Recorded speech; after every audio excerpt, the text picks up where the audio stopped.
Hello, everyone. Stephen Schinder of Yesshift here for another little installment of Stephen's vinyl adventures, where I talk about some of my vinyl records that I acquire and then listen to, and then sort of show to the audience what it looks like, and talk a little bit about the packaging, and then talk about the actual music contents on it. So this time I'm talking about Rick Wakeman's Yessonata. Now, for those of you unfamiliar, on Rick's solo tours, he's been doing this thing that I think was initially called the Yes Suite, and it's a piano medley of moments from Yes pieces. That, I guess, got a great enough reception, or he loved it enough to want to put it out on a record. And yeah, also, if anyone's interested, Dad has been on a couple other podcasts recently. He guested on. There's one called "You Haven't Heard This Music" podcast. I think the one he was on was about 2 hours. He talked about a band called the Kinky Wizards, so people can find that on podcast apps. And he was also on Music Rewind podcast, which recently put out an 11-minute preview on patreon.com/, let me make sure I get the URL right. Let's see. Okay, patreon.com/music rewind podcast. And that episode is Dad discussing Tales from Topographic Oceans with the host of that podcast. And the full version will be up in January, from what I understand. But in the meantime, people can listen to the first 11 minutes of that discussion. But yeah, so I'm talking about Yessonata. I'll go ahead and show it to the camera. So, the lighting's not very good. But that's the Roger Dean art right there. It's got a throwback feel to it. Dang, it's like really light out.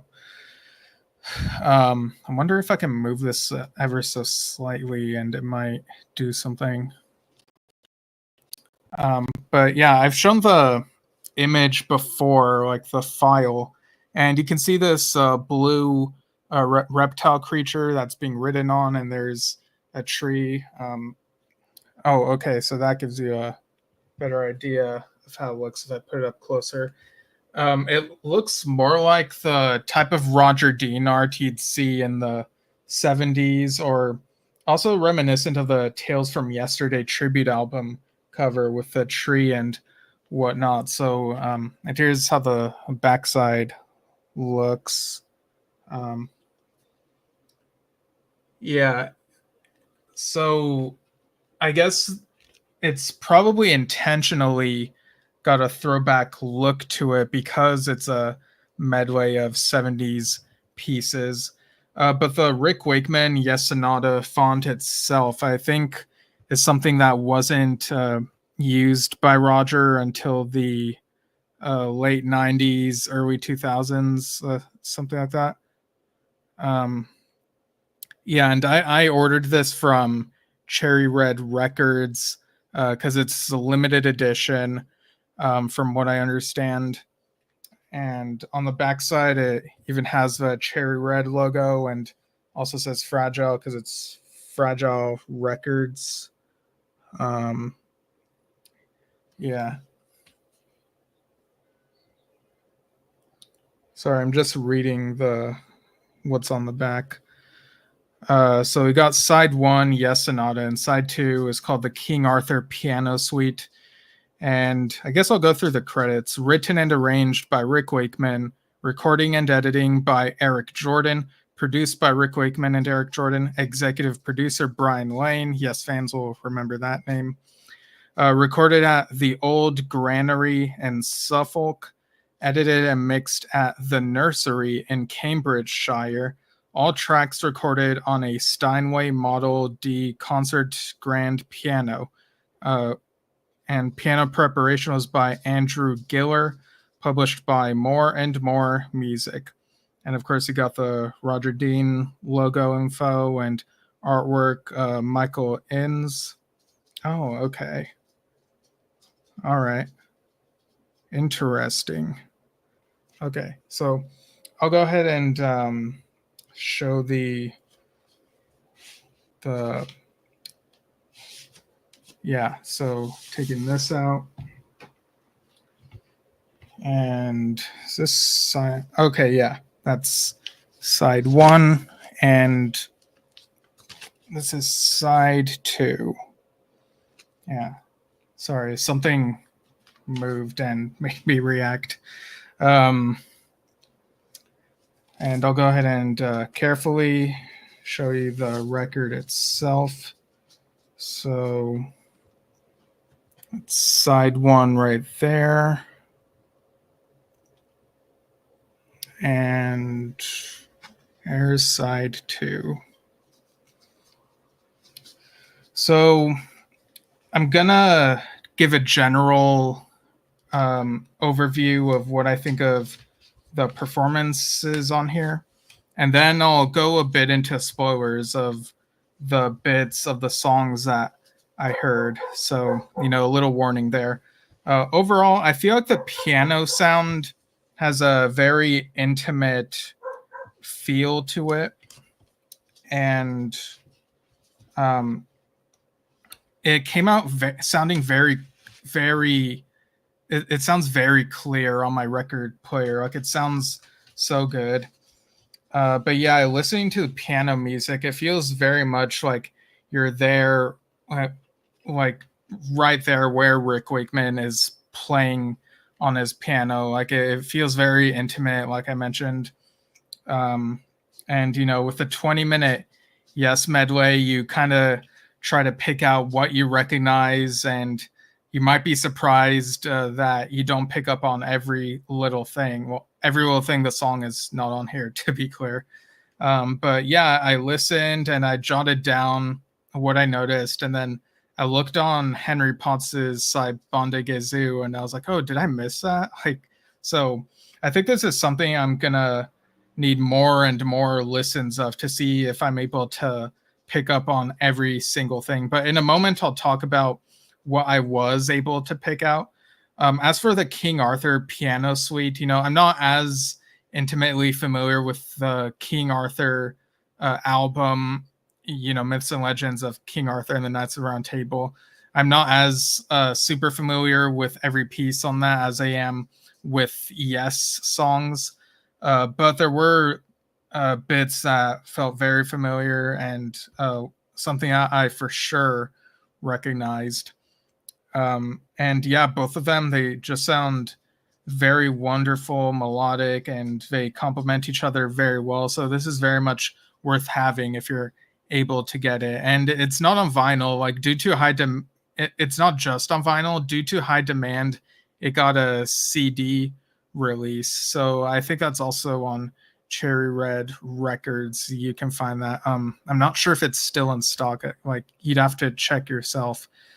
But yeah, I'll go ahead and read off what I was able to pick up on from the Yes medley. Let's see. Well, I guess I'll start with saying like the bit I recognize from the King Arthur one, even though that's side 2.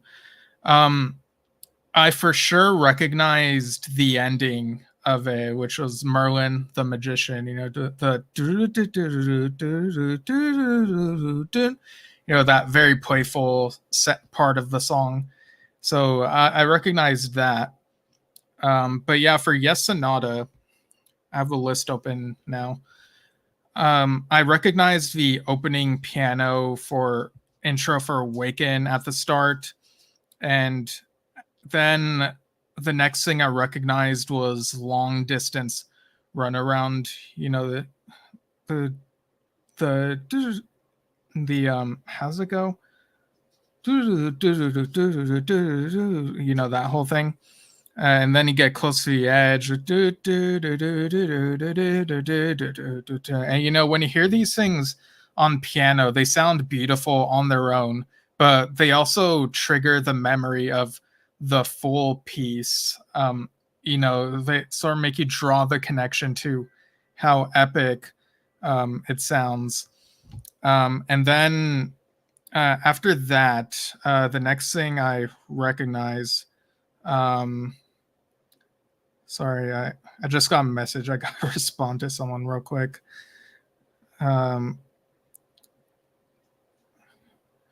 Okay. And then the next thing I recognized was Wondrous Stories, the whole do do do do do do do do do do do, that whole thing. Then we get a return to Awaken. I'm trying to remember. I think this might have been the do do do do do do do do do. I think it might have been that part. And then the next thing I recognized was I Get Up, I Get Down section of Awaken, like the do do do do do do, and I think it even goes into the end of it, like the do do do do do do do. I'm trying to remember if it does a do do do do. I'd have to listen to it again. So forgive me if I'm not describing this the best way.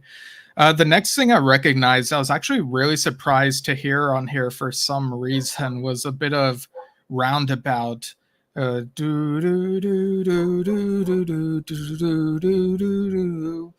I was also a bit surprised to hear the meeting on this. Dad and I have talked about how it felt kind of odd that the meeting was part of a 35th anniversary tour concert, but I mean, you think about ABWH and how that was a catalyst for Union. Like, there's no Union without ABWH, so it's a huge part of Yes history. And John and Rick have had really good fun with this song over the years. I think even when they toured together as a duo. But yeah, I thought it was kind of nice to have it in there. Then we get Heart of the Sunrise. Do do do do do do do do do. And I think I vaguely remember having a dream of listening to this medley and hearing Heart of the Sunrise. So that's a bit of a deja vu moment. They get South Side of the Sky, do do do do do do do do do do, that type of thing, and maybe a bit more. Kind of nice that he put those two fragile mini epics next to each other. And then returned to Awaken. I'm trying to remember what bit of it was, but then he includes a bit of Revealing Science of God. I think ends with that. So yeah, it's really nice that he included that. When we talk about Tales from Topographic Oceans, there's always that discussion, or that point rather, of bringing up that Rick was not so into the album, but us fans, we talk about how some of his very memorable moments from Yes are on that album. So it's quite fascinating. I think as much as we bring up how not into the album he was back then, I think he's warmed up to it over the years, or at least side one, at the very least. So those are the things I recognized. So now I'm going to read what's listed on Bondi Gazoo, that some of which I apparently missed, if this is accurate. Let's see.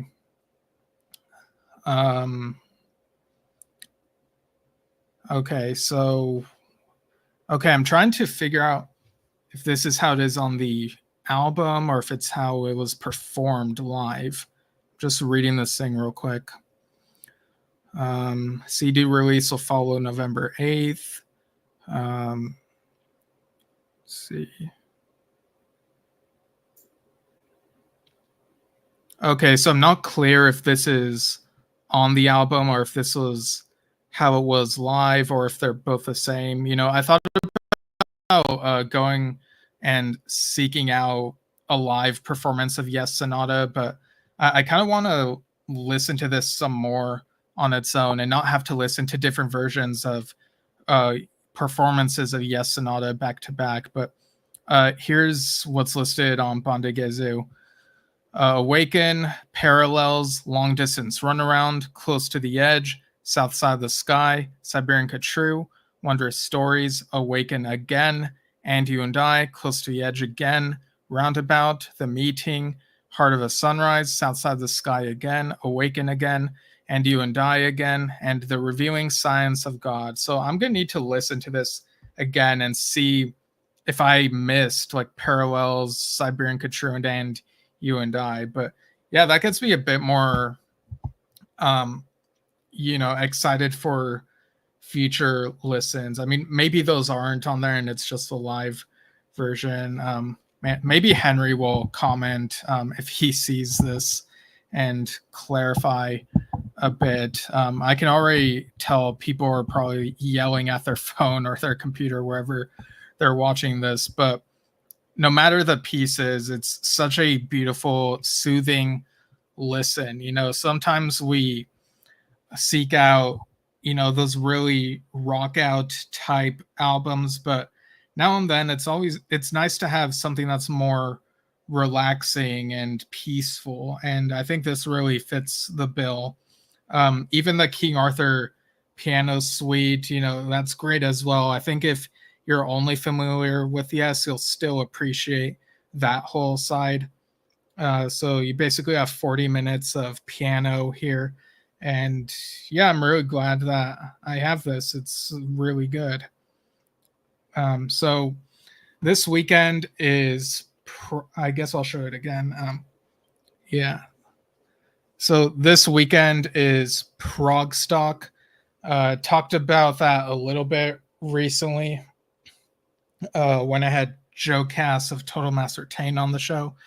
So I'll probably go live again after this coming weekend to talk about anything I may have caught from Progstock. There are at least a couple, maybe a few different things I want to try to catch. Definitely the Patrick Moraz performance.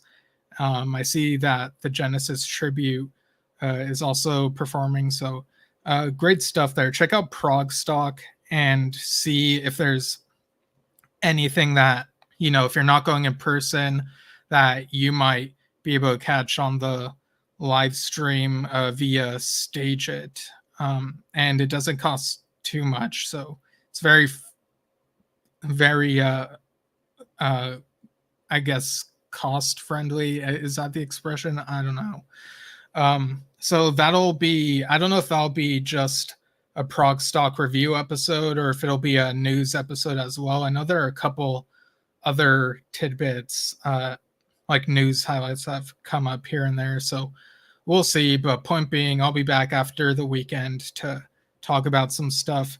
And you can follow Yesshift on Facebook, YouTube, podcast apps. Write to yesshiftpodcast@gmail.com.